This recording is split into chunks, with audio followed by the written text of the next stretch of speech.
Hello friends, Sonu RBC and CBC classes में आपका welcome है। हम 10th क्लास के लिए जो पोइम है फायर एंड आइस, आज उसको डिस्कस करेंगे। जो डस्ट ऑफ स्नो एंड जो फायर एंड आइस है वह आपका जो फर्स्ट चैप्टर है ए लेटर टू गॉड में गिवन की गई है। और किसके द्वारा गिवन की गई है? रॉबर्ट फ्रॉस्ट के द्वारा ये पोएम गिवन की गई है। हमने डस्ट ऑफ स्नो को अच्छे से लर्न किया था और हमने जाना था जो डस्ट ऑफ स्नो है वेरी शॉर्ट पोएम है और रॉबर्ट फ्रॉस्ट के द्वारा उसे कंपोज किया गया। रॉबर्ट फ्रॉस्ट की दूसरी जानी पहचानी और बहुत ही फेमस जो पोएम है वो है फायर एंड आइस। ठीक है, तो आज हमारी जो पोएम है वो कौन सी होगी गाइस? वो होगी फायर एंड आइस। अब ये फायर एंड आइस है वो किन के द्वारा कंपोज की गई है? वो रॉबर्ट फ्रॉस्ट के द्वारा कंपोज की गई है। ओके गाइस, तो now we start the poem.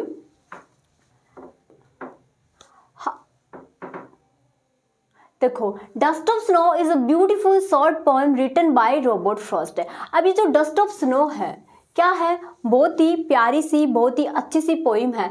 अब डस्ट ऑफ स्नो के साथ ही जो दूसरी पोएम कौन सी है, फायर एंड आइस, को भी किसने कंपोज किया है? उसको भी रॉबर्ट फ्रॉस्ट ने कंपोज किया है। तो डस्ट ऑफ स्नो या फिर fire and ice is a beautiful short poem, बहुत ही सुंदर सी और बहुत ही छोटी सी पोएम है रिटन बाय रॉबर्ट फ्रॉस्ट। और किसके द्वारा कंपोज की गई है? रॉबर्ट फ्रॉस्ट के द्वारा कंपोज की गई है। जब भी आपसे एग्जाम के अंदर समरी पूछे, सेंट्रल आइडिया पूछे, तो आपको किससे स्टार्ट करना है? पोइट से स्टार्ट करना है, पोइट के बारे में बताना है। तो नाउ तो बताइए पोइट के बारे में क्या बताना पड़ेगा कि पोइट क्या थे, पोइट कैसे थे, पोएम कैसी है। तो हम जब भी पोएम की एक समरी करेंगे तो पोइट के बारे में एक या दो चार लाइंस को हमें क्या करना पड़ेगा? राइट करना पड़ेगा। तो डस्ट ऑफ स्नो कह दो चाहे फायर एंड आइस कह दो, is a beautiful short poem. और इतनी शॉर्ट है कि 18 लगभग 8 लाइन्स की ये पोएम है। ओके, 2 स्टेंजाज की ये पोएम है written by Robert Frost, Robert Lee Frost इनका पूरा नाम है। इनका जो बोर्न है वो कब हुआ था? 26 मार्च को इनका बोर्न हुआ था। 1874 में बोर्न हुआ था। इनकी ये जो डाइड है वो कब हुए थे? 29 जनवरी को डाई हो गए थे। ओके, 1963 को वॉज एन अमेरिकन पोइट। ठीक है, तो रॉबर्ट फ्रॉस्ट कैसे पोइट है? अमेरिकन पोइट है। इनका जो बोर्न है वो कब हुआ था? 1874 में हुआ था। और ये डाइड कब हुए थे? 1963 में हुए थे। तो फायर एंड आइस क्या है? Fire and ice Robert Frost के द्वारा गिवन की गई एक बहुत ही शानदार, बहुत ही शॉर्ट, बहुत ही ब्यूटीफुल सी पोएम है। रॉबर्ट फ्रॉस्ट ने बहुत ब्यूटीफुली इसमें अपनी जो बात है उसको अच्छे से एक्सप्लेन किया है। वो अपनी पोएम के द्वारा, फायर एंड आइस के द्वारा बहुत ही अच्छा से क्या दिया है? हमें मैसेज दिया है। तो now guys we start the poem. Okay, देखो सबसे पहले हम क्या करेंगे, जो लाइन टू लाइन समरी है उसको क्या करेंगे? प्रेजेंट करेंगे। अब देखो हमारा जो टाइटल है वो क्या है? फायर एंड आइस है। तो स्टार्ट करते हैं पोएम को। Some say the world will end in fire, some say in ice, from what I have tasted of desire I hold with those who favoured fire.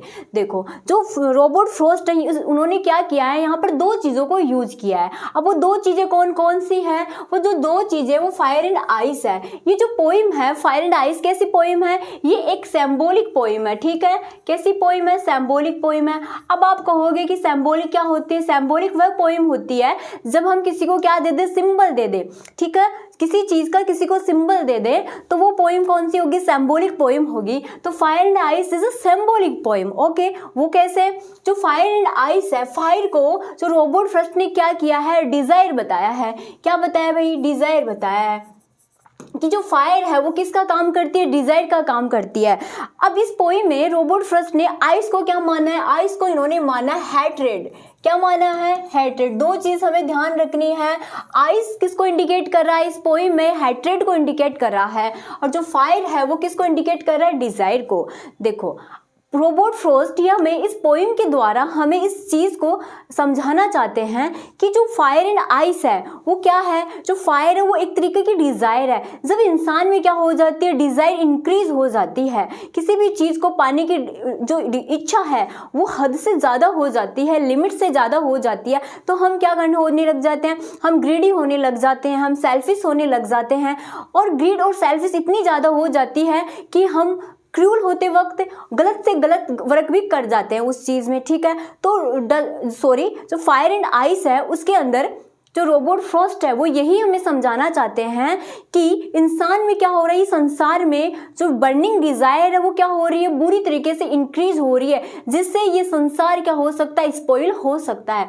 ठीक है, Dzire यहाँ पर fire means Dzire है, सेल्फिनेस है, greediness है, जिससे पूरा संसार क्या हो चुका है, सेल्फिश हो चुका है, सिर्फ और सिर्फ किसके बारे में सोचता है, खुद के बारे में सोचता है। और इस प्रकार की बर्निंग डिजायर बढ़ रही है कि वो किसी के साथ कुछ भी रोंग कर सकते हैं और किसी के साथ कुछ भी रोंग करते वक्त बिल्कुल भी नहीं सोचते। तो यहाँ पर जो पोइट है उसने दो आइडिया को क्या किया है, दो आइडिया को प्रेजेंट किया है कि जो वर्ल्ड होगा, जो वर्ल्ड है वो किसके द्वारा स्पॉइल होगा, या तो फायर के द्वारा स्पॉइल होगा या आइस के द्वारा स्पॉइल होगा।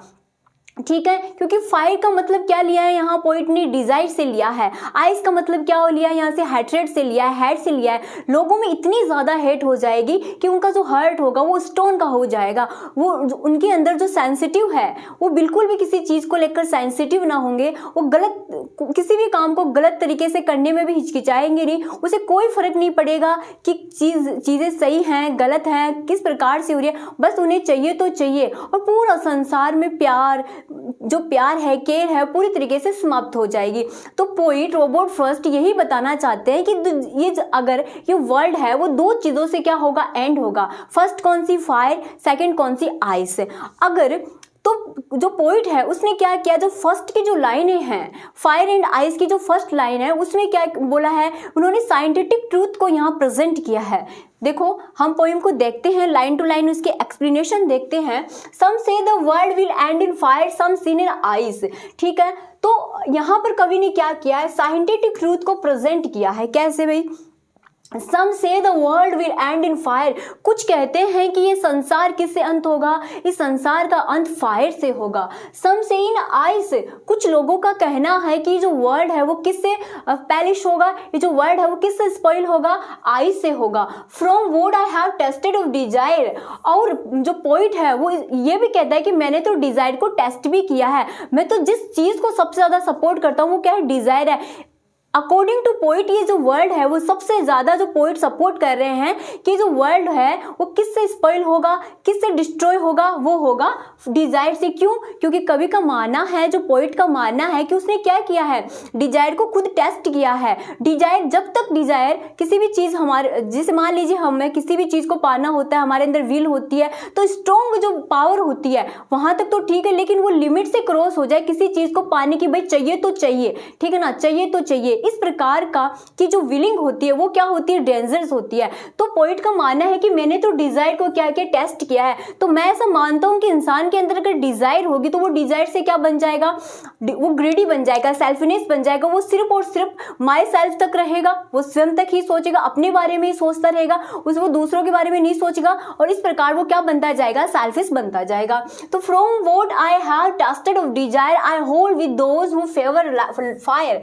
उसका मानना है क्योंकि मैंने डिजायर को क्या किया है, मैंने डिजायर को टेस्ट किया है, तो मैं ये मानता हूं कि ये सारा संसार किससे होगा, डिस्ट्रॉय होगा, फायर से होगा। ठीक है, एक बार फिर देखते हैं। देखो पोइट ये कहता है कि ये संसार दो चीजों से डिस्ट्रॉय होगा। पहला कौन सा था, फायर, और दूसरा कौन सा था, आइस। ठीक है, तो पोइट ने फर्स्ट जो टू लाइंस है, फर्स्ट और टू लाइंस में क्या प्रेजेंट किया है, इन्होंने साइंटिफिक जो ट्रूथ है वो प्रेजेंट किया है। उनका मानना है कि जो फायर है, जो फायर है, फायर के द्वारा क्या हो जाएगा, ये जो वर्ल्ड है, वर्ल्ड का जो टेम्परेचर है वो बहुत ज़्यादा बढ़ जाएगा, और संसार में जो सोसाइटी है, जो संसार है, जो वर्ल्ड है, उसमें फायर का टेम्परेचर बढ़ जाने से क्या होगा, टेम्परेचर बढ़ जाने से संसार के लोग सेल्फिश हो जाएंगे। ठीक है, तो ग्रीडी होते जाएंगे और संसार क्या हो जाएगा, अंत हो जाएगा। तो उन्होंने साइंटिफिक ट्रूथ जो यूज किया वो क्या है, ये यूज किया है कि संसार में टेम्परेचर बढ़ जाने से क्या होगा, पूरा का पूरा संसार है वो क्या हो जाएगा, तापमान बढ़ जाने से, टेम्परेचर बढ़ जाने से पूरा स्पॉइल हो जाएगा। लेकिन यहाँ कोई टेम्परेचर बढ़ना इस चीज को इंडिकेट नहीं करता है। इन्होंने फायर को यूज करके ये चीज बताई कि डिजायर बढ़ने से पूरा संसार क्या हो जाएगा, सेल्फिश बन जाएगा, ग्रीडी बन जाएगा, और पूरा संसार क्या हो जाएगा, डिस्ट्रॉय हो जाएगा। और आइस में इन्होंने ये बताया है कि भाई आइस, पूरे संसार में जब आइस इंक्रीज हो जाएगी, आइस इंक्रीज होने का मतलब क्या है कि जब आइस का टेम्परेचर क्या हो जाएगा, कम हो जाएगा। ठीक है, तो संसार क्या हो सकता है, स्पॉइल हो सकता है। तो इन्होंने जो दो लाइन यूज की है इसमें से बहुत इंपॉर्टेंट बात हमें कह दी है कि पहले तो जो पॉइंट है वो क्या कहता है कि भाई संसार का अंत किससे होगा, फायर से होगा। क्यों? क्योंकि जैसे ही टेम्परेचर बढ़ेगा तो संसार का अंत हो जाएगा। दूसरी बार वो क्या कहते हैं कि नहीं, संसार का जो अंत है वो किससे होगा, संसार का जो अंत है वो आइस से होगा। क्यों? क्योंकि जो टेम्परेचर है वो क्या लो हो जाएगा, पुल डाउन हो जाएगा। जैसे ही टेम्परेचर पुल डाउन होगा तो संसार स्पॉइल हो जाएगा। तो उन्होंने दो आइडियाज को प्रेजेंट किया। फर्स्ट आइडिया में उन्होंने संसार को जो स्पॉइल है वो किससे बताया, फायर से बताया, और दूसरे आइडिया में उन्होंने आइस को बताया है। बट जो थर्ड और फोर्थ लाइन है उसमें पॉइंट ने क्या किया है, उन्होंने फायर को सपोर्ट किया है। फायर को सपोर्ट करने का उनका जो पर्पस था वो क्या था, ये था कि उन्होंने डिजायर को क्या किया है, टेस्ट किया था। तो उन्होंने अपनी लाइफ में उन्होंने भी कोई डिजायर रखी है जिन्होंने उसको क्या बना दिया है, पॉइंट को भी सेल्फिश बना दिया। तो वो कहता है कि मैं ज्यादा सपोर्ट किसको करूंगा, फायर्स को करूंगा। भाई क्यों करूंगा, कि फायर को सपोर्ट करने का उनका एक पर्सनल रीजन है कि जैसे ही वो फायर को सपोर्ट करेंगे तो ग्रीडी, लालची, जितने भी चीजें सेल्फिश है, वो लस्ट, ये सारी चीजें उनमें आ जाएगी और संसार का क्या हो जाएगा, अंत हो जाएगा। तो वो सेकंड लाइन में फायर को क्या कर रहे हैं, सपोर्ट करते हैं। तो देखते हैं next stanza. But if it had a Paris twice, लेकिन पॉइंट ये कहता है कि अगर मैं ये मानूं कि संसार दो चीजों से पेरिस होगा। पेरिस का मतलब क्या होता है, स्पॉइल। ठीक है, पेरिस का मतलब है स्पॉइल। तो अगर पॉइंट ये कहता है कि ये मैं मानूं कि संसार अगर दो बार स्पॉइल होगा, ठीक है, 2 टाइम्स अगर स्पॉइल होगा, आई think I know enough of hate, तो मैं मानता हूं कि हेट भी क्या है, इस वर्ल्ड को समाप्त करने के लिए, इस वर्ल्ड का एंड करने के लिए पर्याप्त है। देखो पहले लाइन में वो क्या कर रहा था, फर्स्ट एंड जो 2 लाइन्स है उसमें बोलता है कि भाई ये जो वर्ल्ड है वो फायर से होगा। सेकेंड लाइन में वो क्या करता है कि नहीं भाई आइस से होगा। फिर वो दोनों लाइनों में क्या कहता है कि मैं सबसे ज्यादा सपोर्ट किसको करता हूँ, फायर को करता हूं। ठीक है, ये जो वर्ल्ड है वो फायर से होगा, अतः टेम्परेचर बढ़ने से संसार का अंत हो जाएगा। तो जो 2 लाइन्स है उसमें वो साइंटिफिक ट्रूथ को रखता है। फिर वो क्या करता है, जो नेक्स्ट स्टेंज है उसमें क्या कर रहा है, वो कहता है कि नहीं भाई फायर से नहीं होगा, संसार अगर मैं मानूं तो संसार को स्पॉइल करने के लिए हेट भी क्या है, इनफ है। तो but if it had to perish twice, I think I know enough of hate, कि अगर संसार 2 बार पेरिस हो तो वो हेट से भी हो सकता है, हेट भी क्या है, इनफ है। To say that for destruction ice is also great, तो संसार का अंत करने के लिए आइस भी कोई कम नहीं है। क्यों? क्योंकि आइस किसको प्रेजेंट करती है, आइस जिस चीज को प्रेजेंट करती है वो हेट्रेड है, कि संसार में जैसे ही टेम्परेचर गिरेगा तो संसार का क्या हो जाएगा, अंत हो जाएगा। लेकिन यहाँ कोई टेम्परेचर गिरने से पॉइंट का पर्पस यहाँ प्रेजेंट नहीं होता है। टेम्परेचर गिरने का मतलब ये नहीं है, आइस को जो पॉइंट ने क्या किया, प्रेजेंट किया है, किसके रूप में, हेट के रूप में प्रेजेंट किया है, कि संसार में इतनी ज़्यादा हेट इंक्रीज हो गई है कि लोगों का जो हार्ट ना वो स्टोन का बन गया है, वो इनसेंसिटिव हो गए हैं, वो लोगों की फीलिंग्स की रिस्पेक्ट नहीं करते हैं। उनका जो हार्ट है वो स्टोन का बनने से उनके सामने कुछ भी हो उन्हें कोई फर्क नहीं पड़ता है। तो पॉइंट क्या कहना चाहता है, पॉइंट ये कहना चाहता है कि भाई संसार का अंत करने के लिए हेट भी क्या है, इनफ है।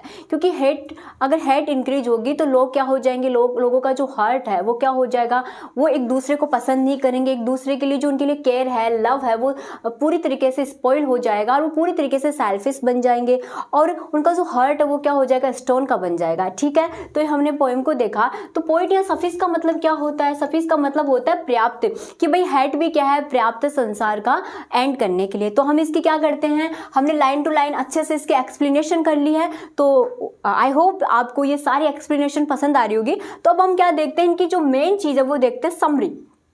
देखिए समरी वही चीज है जो मैंने अभी आपको बताई। समरी किसी भी पोएम की बहुत ज्यादा अर्जेंट होती है, बहुत ही जरूरी होती है समरी को फोकस करना। तो देखते हैं fire and ice is short poem. भाई फायर एंड आइस कैसी है, शॉर्ट पोएम है। रॉबर्ट फ्रॉस्ट ने इसको कंपोज किया है। In this poem the poet refers to predictions of how the world will end. इसमें 2 चीजें बताई गई है, भाई संसार का अंत कैसे होगा। ठीक है, हमने देखा था कैसे होगा। सम से it will end in fire, कुछ लोगों का कहना है कि भाई जो संसार है वो किससे एंड होगा, फायर से। वेयर इज अदर से it will end in ice, कुछ लोगों का कहना है कि ये जो संसार है वो किससे एंड हो जाएगा, आइस से एंड हो जाएगा। According to poet fire stand for desire, greed, avarice और लस्ट। लेकिन अगर हम पोइट के अकॉर्डिंग देखें तो फायर यहाँ क्या प्रेजेंट करती है, फायर का मतलब है गाइस डिजायर, ग्रीड, अवेरिज और लस्ट। ये इंपॉर्टेंट है, वेरी वेरी इंपॉर्टेंट है, इस पर फोकस करें कि जो डिजायर है वो क्या प्रेजेंट करती है, जो फायर है वो प्रेजेंट करती है ग्रीड, ग्रीड, डिजायर, अविश और lust. Okay, the more you try to satisfy them, और आप अपनी इच्छाओं को जितना पूरा करने की कोशिश करेंगे वो इच्छाएं क्या होती उतनी ही बढ़ती जाएगी। To more you try to satisfy them, आप अपनी विलिंग को जितना पूरा करने की, फुलफिल करने की कोशिश करोगे वो क्या होती उतनी ही इंक्रीज होती जाएगी। More they grow there is no end to it, ठीक है ना, और वो उतनी ही बढ़ती जाएगी और इच्छाओं का कभी अंत नहीं होगा। और इस प्रकार से आप क्या कर दोगे, पूरे वर्ल्ड को क्या कर दोगे, स्पॉइल कर दोगे, according to poet. Okay right, तो देखते हैं आगे। They spread rapidly like fire and engulf your whole life, और ये इस तरीके से फैलेगी, क्या, डिजायर इस तरीके से स्पीडली फैलेगी, like fire engulf your whole life, engulf your life, और आपकी पूरी लाइफ को क्या कर जाएगी, निगल जाएगी। One become selfish and sometimes, और आप क्या बन जाओगे गाइज, आप में जो डिजायर है वो आपको सेल्फिश बना देगी, एंड समटाइम क्यूरल आल्सो, और आप इतने ज़्यादा क्यूरल हो जाओगे, निर्दयी हो जाओगे कि आपको किसी की फीलिंग की रिस्पेक्ट नहीं होगी। अगर हम दूसरे हैंड देखें, दूसरी बात देखें तो आइस क्या प्रेजेंट करती है, आइस अकॉर्डिंग टू पोइट, अगर हम पोइट के अकॉर्डिंग देखें, स्टैंड फॉर हैट्रेड, तो आइस किसके साथ खड़ी है, आइस हैट के साथ खड़ी है, कोल्डनेस के साथ खड़ी है और रिजिडिटी के साथ खड़ी है। किसी चीज जो हमने मान लिया तो मान लिया, ठीक है ना, उसी रिजिडिटी का मतलब होता है किसी चीज पर अड़े रहना। One become insensitive and indifferent toward the feeling of other, और अगर आप आइस के साथ स्टैंड होते हो, अगर आप में हेट बढ़ जाती है तो आप क्या बन जाओगे, आपका जो हार्ट है ना वो कोल्ड हो जाएगा, बिल्कुल ठंडा पड़ जाएगा, स्टोनली बन जाओगे आप। और रिजिडिटी, आप अपनी बात पर अड़े रहोगे, आपको कोई फर्क नहीं पड़ेगा, आप क्या बन जाओगे, इनसेंसिटिव बन जाओगे, आपको ना दूसरों की फीलिंग्स की रिस्पेक्ट होगी, ना उनकी इमोशंस की रिस्पेक्ट होगी toward the feeling of others, ठीक है ना, और दूसरों की फीलिंग की तो आपको बिल्कुल ही क्या होगी, रिस्पेक्ट नहीं होगी। तो the poet says that both fire and ice are growing with such a rapid speed, तो पोइट कहना चाहता है कि संसार में जो फायर एंड आइस है ना बहुत ही स्पीडली क्या कर रहा है, इंक्रीज कर रहा है। That the world would soon perish either way in fire and ice, तो अगर संसार का अंत होगा तो जल्दी ही अंत होगा, अंत किससे होगा, फायर एंड आइस से होगा। तो आपने समझ लिया इस पोएम को, फायर एंड आइस, ये कोई फायर एंड आइस की बात नहीं कर रहा है। फायर इंडिकेट करता है सेल्फिनेस को, ग्रीडी को, देखो किसको इंडिकेट कर रहा है, फायर डिजायर को, ग्रीड को, अवेयर्स को, लस्ट को। और पॉइंट ये कहना चाहते हैं कि आप जितनी जल्दी जितनी क्या करोगे, आप अपनी इच्छाओं को, अपनी विलिंग को क्या करोगे, पूरा करने की कोशिश करोगे, वो उतनी ही बढ़ती जाएगी। आप अपनी विल को कभी सेटिस्फाई नहीं कर पाते। ड्रीम और विल तक तो ठीक है, लेकिन अगर आप किसी को स्ट्रॉन्ग विल बना लेते हो कि नहीं मुझे चाहिए तो चाहिए, इट्स रॉन्ग। ओके, तो वो क्या होता है, रॉन्ग होता है, आपको इसको सपोर्ट नहीं करना है, ठीक है। अगर आप क्या करते हो, किसी के लिए बहुत ज़्यादा हेट रखते हो अपने मन में कि मैं इसे बहुत ज़्यादा हेट करता हूँ, तो भी आप क्या बन जाओगे, आपका हार्ट क्या हो जाएगा, स्टोन का बन जाएगा, आपको कोई फीलिंग नहीं होगी। आप अगर हम देखें एज ए ह्यूमन बींग हमारे सामने, हमारे पास इमोशंस होते हैं, हमारे सामने फीलिंग्स होती है, हम एक दूसरे की रिस्पेक्ट करनी चाहिए, एक दूसरे की फीलिंग्स की रिस्पेक्ट करनी चाहिए। इस प्रकार ये पॉइंट हमें क्या कर, ये पोइम के द्वारा हमें एक समझाने की कोशिश करता है, ठीक है। तो हमने देख लिया फायर एंड आइस बहुत अच्छे से। उम्मीद करती हूँ गाइज आपको ये पोइम पसंद आई होगी। तो अब हम क्या देखते हैं, इसमें जो फिगर ऑफ स्पीच, जो लिटरेरी टर्म्स यूज है उनको देखते हैं। 2 मिनट्स में हम इनको देख लेंगे। देखो अब देखिए इंजबमेंट क्या होता है। अगर इंजबमेंट की बात करें, इस पोएम में कुछ वर्ड्स यूज हुए हैं, जैसे कि इंजबमेंट क्या होता है, जब क्या हो, लाइन टू लाइन चले। देखो लाइन टू लाइन चले बिना किसी पंचुएशन के, ना कोई कोमा आया हो, ना कोई फुल स्टॉप आया हो, बिना कोई, विदाउट यूज ऑफ पंचुएशन, ठीक है, उसको क्या बोलेंगे, वी कॉल ऑफ इंजबमेंट। बिना किसी पंचुएशन के यूज के, चाहे फुल स्टॉप हो, कोमा हो, लाइन टू लाइन चले, सिर्फ लाइन चेंज हो लेकिन किसी प्रकार का पोज ना हो बीच में, तो उसको क्या बोलते हैं, इंजबमेंट। तो ये ध्यान रखना है आपको, इंजबमेंट क्या होता है। पर्सोनिफिकेशन क्या होता है, जब हम क्या करते हैं, इन एलिमेंट को क्या मानने लग जाए, लिविंग मानने लग जाए, जो नॉन लिविंग थिंग होती है उसको लिविंग मानने लग जाए, लिविंग की जो क्वालिटी है वो ग्रैंड कर दे, तो वो क्या होता है, पर्सोनिफिकेशन होता है। अगर मैं हिंदी में कहूँ तो निर्जीव वस्तुओं को हम क्या मानने लग जाए, सजीव जो प्राणी होते हैं उनकी क्वालिफिकेशन दे दे, उनकी कैरेक्टरिस्टिक दे दे, तो वो पर्सोनिफिकेशन होगा गाइज। ओके, एलिट्रेशन क्या होता है, एलिट्रेशन होता है जो लेटर्स होता है, लेटर का जो रिपीटेशन होता है वो एलिट्रेशन होता है। जैसे हमने देखा था सम से, देखा था ना, सम से एस एस, तो यहाँ पर एस एस का क्या हो रहा है, रिपीटेशन हो रहा है, एस लेटर का रिपीटेशन हो रहा है, इस वजह से यहाँ क्या एलिट्रेशन है। फिर पर्सोनिफिकेशन को देखो एज एग्जाम्पल समझते हैं, जैसे मैं बोल दूँ हवा क्या हो रही है, हवा चल रही है ना, तो वाइंड इज ब्लोइंग, क्या हवा चलती है, चलने का काम किसका होता है, ह्यूमन का होता है ना, ह्यूमन का होता है, तो वो कौन सा